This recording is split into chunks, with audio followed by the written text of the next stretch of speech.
November is Native American Heritage Month, and of course a holiday that many celebrate as Thanksgiving. All week we take a look at people and places across Turtle Island.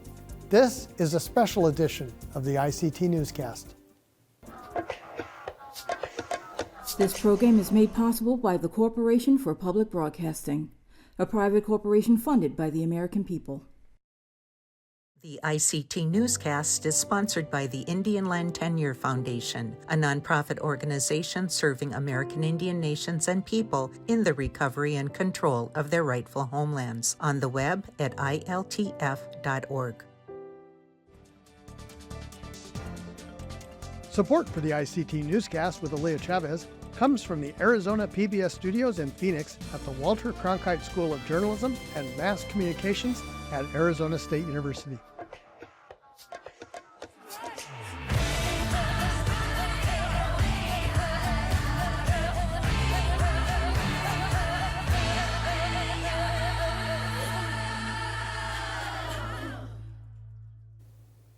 Amadawa Hopa. I am Aaliyah Chavez, and we thank you for joining us for this special edition of the ICT Newscast. Today we are taking a look at resources, and what better way to start than with water. In northern Minnesota, ICT's Stuart Huntington learned about the Red Lake Nation's effort to reclaim stewardship of part of their namesake waters. Take a look. This is our stolen part of the lake and stolen pieces of our land here. In 1889, foresighted leaders of the Red Lake Nation rebuffed federal efforts to divide or allot tribally owned territory into individually owned parcels. That allotment policy carved up U.S. reservations and eased the way for non-natives to swindle Indian land. But the 1889 Red Lake victory came at a price. After concurrent talks about reservation boundaries, government negotiators kept the northeastern portion of Red Lake from the tribe, even though Red Lake negotiators explicitly agreed to stewardship of the entire body of water. Today, Red Lake citizens and leaders want the boundaries their ancestors negotiated restored. Chairman Darrell Seekey shared with ICT a speech he gave to the tribe earlier this year. In 1889 agreement, there is no question that the chiefs intended to retain the entire upper Red and lower Red Lakes together with the land surrounding each of the lakes when they agreed to cede lands to the United States. Despite the chiefs' clear intent that the tribe and its attorneys have presented their argument in writing and in person to Department of Interior officials.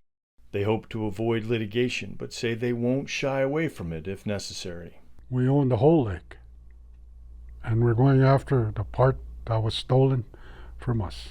Meanwhile, citizen activists continue to assert their territorial rights.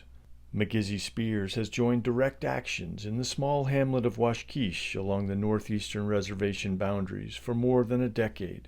We've proven our points here to the Minnesota DNR and the Beltrami County Sheriff's Department that we're in charge of this lake here by proving it over 5 different summer fish-ins over the years. We've started in May 13th of 2011, where we fished the day before the fishing opener, and we fished without fishing license, and we also let the Minnesota DNR know that we were going to be in the vicinity fishing.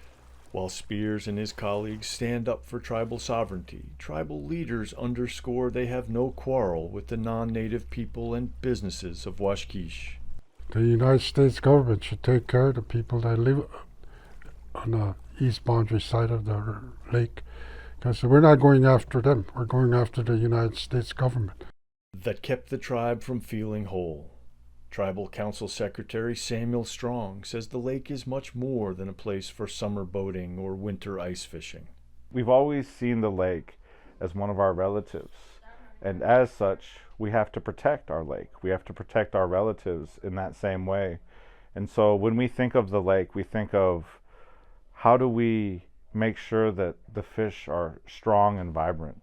How do we make sure that there aren't invasive species coming onto the lake? The lake has always been a part of our reservation.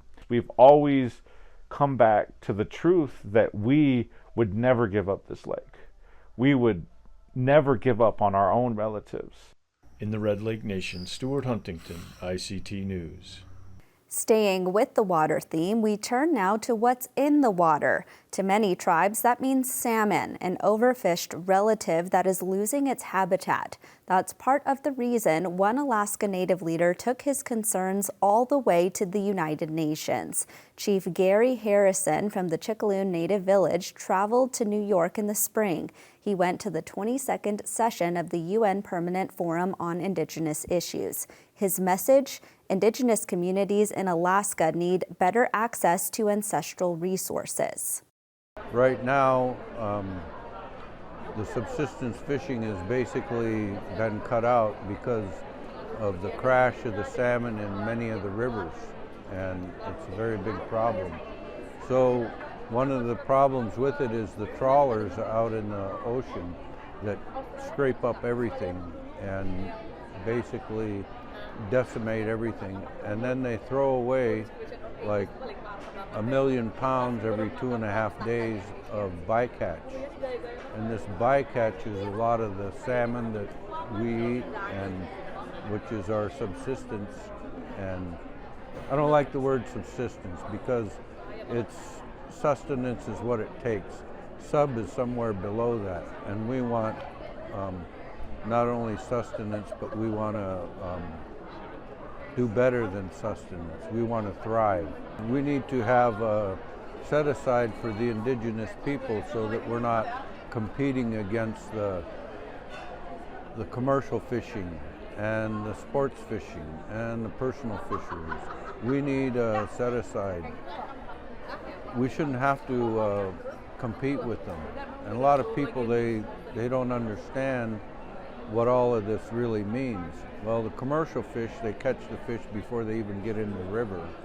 And the fish got to get in the river in order for them to go upstream and spawn. The personal fisheries is all of the other people that get there. And the sports fishing is even problematic. And a lot of people say, well, catch and release. Well, there's a couple of problems with that. Number one, if you catch a salmon prior to it getting to its spawning grounds, you're going to tire it out and it's not going to be able to make it. Number two, when they are in the spawning grounds with their power boats, they mess up the spawning grounds for the salmon. And a lot of times, if they've already spawned, it will kill the eggs.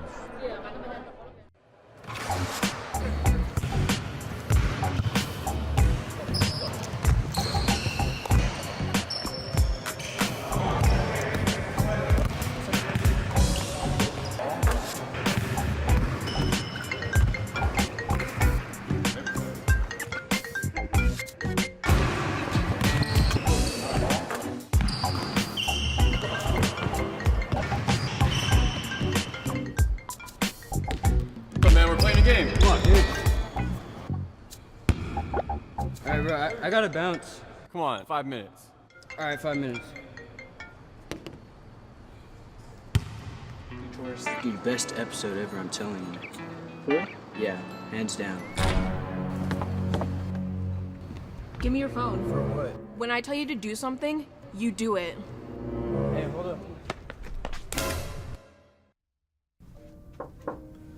Hey, what up, Neff?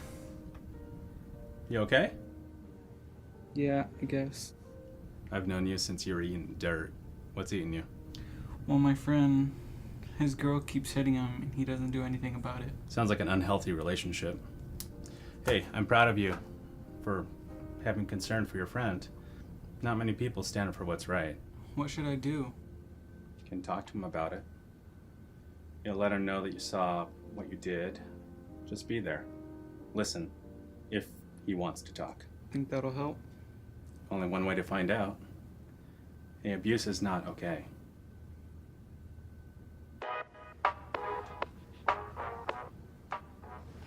Hey, Tyson, what's up? Not much, man. I saw what happened the other day. What are you talking about? I saw what happened between you and Becky. Do you want to talk about it? Yeah, I kinda do. Know someone in an unhealthy relationship? Don't back away. Seek advice from someone you trust and look out for one another. After all, We are a native. In a healthy relationship, I deserve to be loved and safe.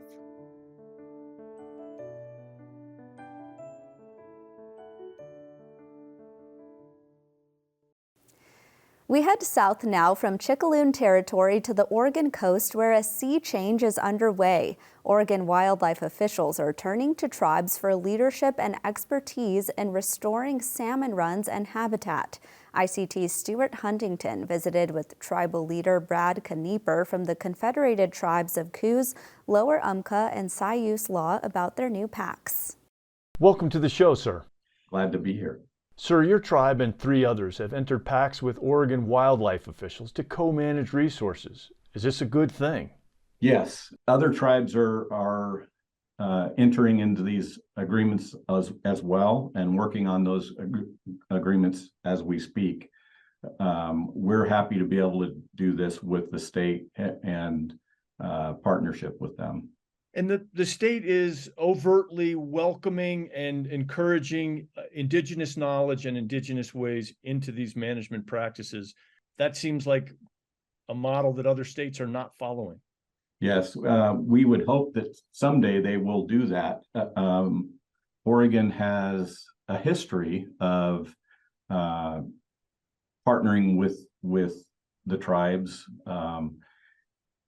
There are gaps in those agreements and those partnerships, but we're working to close those, as is the state.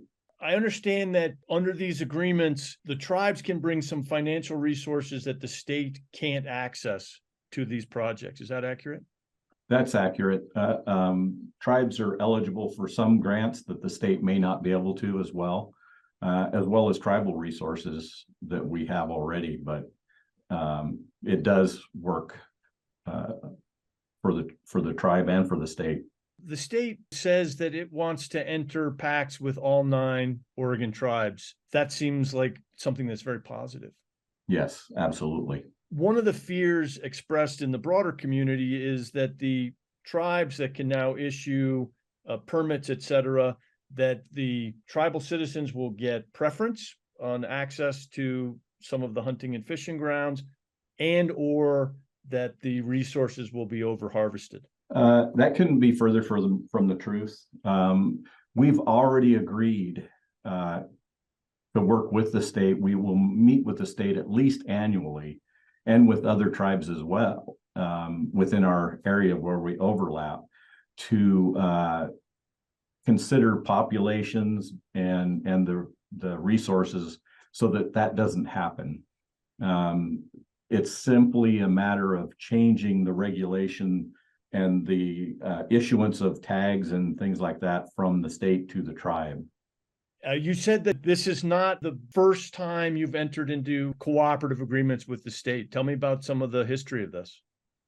Well, I worked for the tribe for 17 years. Prior to my retirement 2 years ago, I was the chief of police, and together with the state, we worked out an agreement and codified it into law that tribal police will have the same authority as any other police officer within the state. There were fears over that because a lot of people didn't understand what tribal police meant, but we have the same training, same oversight, all those things. And it just helped us help our community and helped the local communities as well, non-tribal communities. Tell me about the health of the salmon runs in your territory, sir. The salmon runs in all 3 rivers has just about been wiped out. Whatever the reasons are, I'm not going to go into those, but the salmon runs are just a fraction of what they were not all that long ago, actually, but they're just about wiped out. There's very little salmon return anymore, and they've actually closed seasons in some of the rivers because of it to try to protect it. But it's kind of too little too late, and there's other steps that need to be taken to help protect that, and we can help do that. Tell me a little bit about that. How can you help do that in ways that the state couldn't by itself? Well, we can provide some funding we can provide manpower resources, hopefully. We have a Department of Natural Resources that we're expanding, and we already have some experts in different fields, and we're going to help and partner with the state and work with those, and other tribes are already doing that as well. So hopefully we can help some of those salmon runs recover. Sir, give a message for tribes in other states and other state governments where you guys might be doing some things that could be replicated. Talk. And that's the basic thing they need to do, is talk to each other, talk with respect. And we've been fortunate in Oregon. However, when I first started working for the tribe back in 2004, I worked for the Oregon State Police. Right, I resigned to take the job with the tribe to build the police department. When I first started, nobody took us seriously. I attended meetings with other chiefs and with the sheriff and different people from Oregon State Police, the agency I came from, and nobody had an understanding of how even tribes worked. They didn't know anything about jurisdiction. They didn't know anything about treaty tribes. They had no knowledge whatsoever. And so they didn't understand how it worked. And I went from, I was a patrol sergeant in my office. And so I went from having full police authority one day, March 31st. And then on April 1st, when I started with the tribe, I had absolutely no authority. And so I had to build a police department from the bottom up. I had to build relationships with all these different agencies, and the tribal chiefs and some executives from each tribe. We met every month, and we talked about this, and we had discussions with the state. Senate Bill was at 770, I believe, mandated the state to work with tribes on different things and collaborate. That kind of opened the door for these agreements and collaborations. Which goes back to your original comment, talk. Mm-hmm. Exactly. Communication is key. And so people need to be educated on both sides. Thank you very much for joining us, sir. Thank you. Since we spoke with Knieper last summer, all 9 Oregon tribes have entered co-management agreements with state wildlife officials. We are turning away from water now and focusing on trees, pine trees to be exact. Oneida Nation citizen Jeff Mears is the executive director of the Wisconsin Tribal Conservation Advisory Council. Here he spoke to ICT. Hello, sir. Welcome to our show. I wonder if you could tell us a little bit about your work. Yeah, so we work with the 11 federally recognized tribes in Wisconsin. We have a WCAC, Wisconsin Tribal Conservation Advisory Council. We have a board with a representative and an alternate that's been assigned by each of the 11 tribes. And we work with the USDA NRCS, the Natural Resource Conservation Service. This whole goal is to provide tribes an opportunity to work directly with them, to influence policy, to develop programs. And tribal conservation advisory councils were formed in response to the 1995 Farm Bill. States had similar setups, the tribes didn't. So it was NRCS staff and tribal leaders pushed for this, and proud to say that the Wisconsin one, the WCAC, was the first one formed in the nation. So we meet regularly with USDA staff and the tribes to talk about programs, program implementation, technical assistance. You're more effective working together with the federal agency than if you try to do it all individually, 11 tribes working separately? Absolutely. That's the whole idea. Tribes are limited in staff. They can't have experts in each area. So this is a way we can work with them without them, say, having to hire someone to understand and work directly with NRCS. And the very unique thing, so the federal programs are huge. USDA is a really large agency, but with the Natural Resource Conservation Service, the NRCS, they have an EQIP program. And I'm sorry for all the acronyms. These are all the federal things, but it's the Environmental Quality Improvement Program. So that's where landowners can get reimbursed for doing things on the land that protect natural resources, like from erosion or things like that. There's a lot of different programs that they have. So the tribes have been able to introduce a lot of these reimbursable type programs that they didn't have before, including things like for aquaculture or for wild rice, things that are important to the tribes. The USDA goal for agriculture is to be part of the climate change solution, not just part of the problem. And so we currently do work with tribal governments, but this is an opportunity to work with tribal producers, agricultural producers. And work with them on food safety, which can also have an economic development component. Absolutely, it's all part of it. So one of the things we're trying to do is just get this producer safety out there. And we're thinking many of the tribes just have community gardens. Ho-Chunk, for example, they have that. They have several of their educational facilities. Ho-Chunk is spread out quite a bit, and they each had community gardens in it that they had the students work in. Our job was to educate those that were working with the students of how to handle produce safely. Could the tribe look at economic opportunity? Yes, so this would be part of it. All their workers should be trained. We also want to work with tribal producers, those within reservation tribal members, looking for those opportunities to sell at farmers markets. Do you see a day when the tribes are marketing their output under one umbrella? I think that's the big picture, to reestablish these trading that tribes have done for millennia, and now to look at it in modern day today, how they're going to redevelop those trading connections. Super exciting. And it seems like, as you said, that Wisconsin was the first state to come together under the 95 Farm Bill. Right, for the Tribal Conservation Advisory Councils is the first one in the nation. Yep. You guys are leaders in this. I think so. We've had an opportunity to work with other, like, for example, the tribes in Minnesota, presented to them several times of what we formed in Wisconsin. They have the opportunity to do the same thing, and the same with Michigan. So yeah, it is just a way to come together, and there's much more power when we're working all together. And these auxiliary programs that can be developed from that. At first, it started just dealing with natural resources, but now because we're working with USDA, it's agriculture. And obviously there's that nexus between agriculture and natural resources. You can't have healthy farming without a healthy environment, and you can't have a healthy environment unless your practices in agriculture don't hurt your environment. So it's just a really good connection. Sounds like you're optimistic for the future, sir. I do. And, one of the things I've always liked is there's been several food sovereignty conferences. Oneida's hosted them, and they have a very simple message. You can't be a sovereign nation unless you can feed yourself. And I think that really stands to tribes about who they were and who they're going to be in the future. It addresses so many things, homeland security, climate change. There's no reason we should be eating vegetables that are shipped across the country when they can be grown locally. That builds economy, that builds security. So yeah, I do think tribes, I've just seen a renewed interest in everything food and agriculture, looking at what they can do. That's fantastic. Jeff Mears, thank you so much for joining us today. Sure, thank you.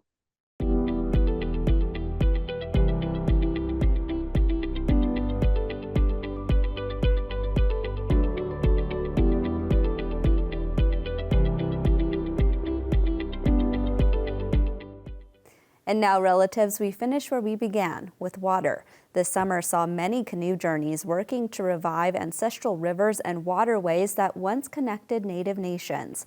Onondaga citizen Hickory Edwards paddled one such journey along the eastern seaboard.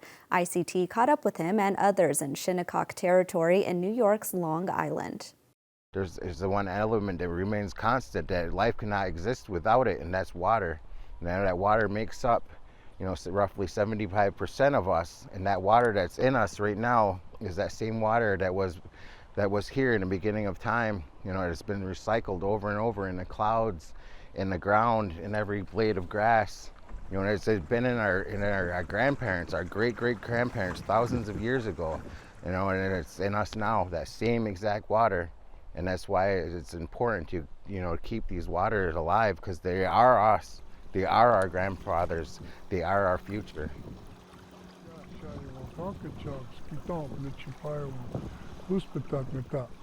Greetings, my friend and relative. My name is Harry Wallace. Giwase Inini in my language, which means hunter man.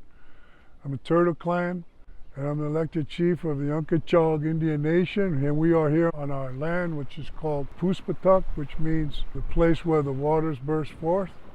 This village has been in our possession for over 1,000 years. We've never relinquished control or jurisdiction to anybody here.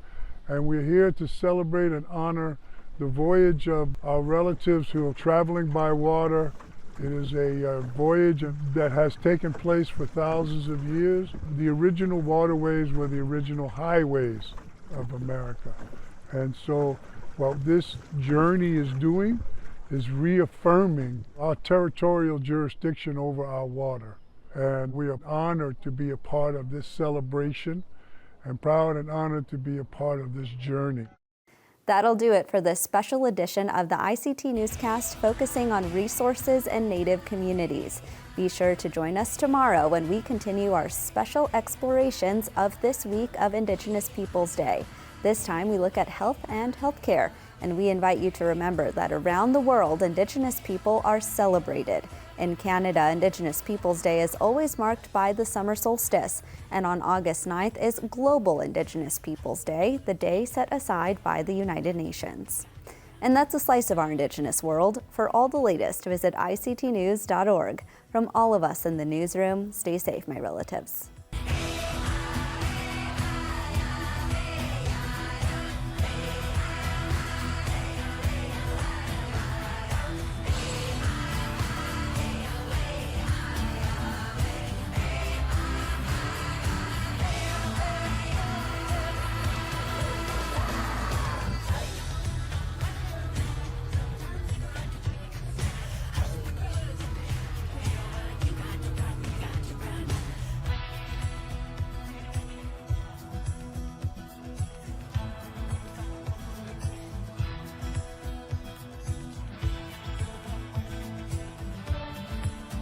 This program is made possible by the Corporation for Public Broadcasting, a private corporation funded by the American people.